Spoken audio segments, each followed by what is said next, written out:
And once you have a 60-second file that meets that criteria, you need to export it. To export the whole session, you are going to click File, Export, Multi-Track Mixdown, then Entire Session. This includes everything in the session from start to finish. This dialog box has many options, but really there's only 3 that we're going to concern ourselves with right now, and that is the name, the location, and the file type. This is where file structure comes into play again. The name needs to be something you will remember, and probably best if it's relevant to the project. Be careful with using just the generated session mixdown file name. You may get it lost in different versions or accidentally overwrite the wrong one if you need to tweak and re-export them. So for this example, I'm going to go ahead and go with Joe A PSA V1.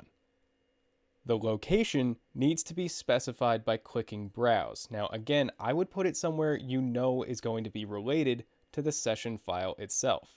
Personally, I recommend creating an exports folder, as you see me doing right here, within the overall folder for the project. Then you're going to select this to be where your export is saved. Then comes the file type. The common 2 types of exporting audio are WAV files or MP3s. Which one you choose to export your project as will depend on your instructor's preference. The main difference is file size. WAVs are way bigger than MP3s and as such have a little bit of a higher quality to them, but that depends on the ear. Now again, this choice of which type to export as depends on your professor and the file size you need. So for this example, I'm going to select MP3 because I want a little bit of a smaller file size. Once you've selected your file size, named it, and set it to save where you want to go, click OK. This will export it to wherever you set it to save as a standalone digital file, WAV, or MP3, whichever you chose.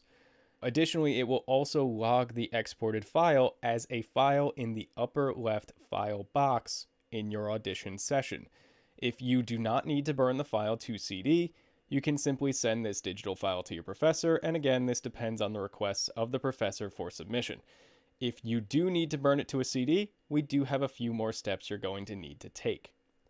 First, put a blank CD into the CD drive of the computer. After it is in the computer and the computer has recognized it as a blank CD, return to Adobe Audition. Double-click the file you exported and need to burn onto a CD. When you are viewing the file in a single waveform view like this, click File, Export, Burn to Audio CD. Now a dialog box very similar to this will appear. Adobe Audition should recognize the blank disk in the drive, and it should default to write mode, and all the default settings should be set properly to write the CD in a way that it will burn properly. Clicking OK will burn the audio onto a CD in a way that will enable playback in the studio CD players for critiquing and grading. My recommendation, double check you did everything correctly and it sounds right by playing the CD in the CD player before handing the project in.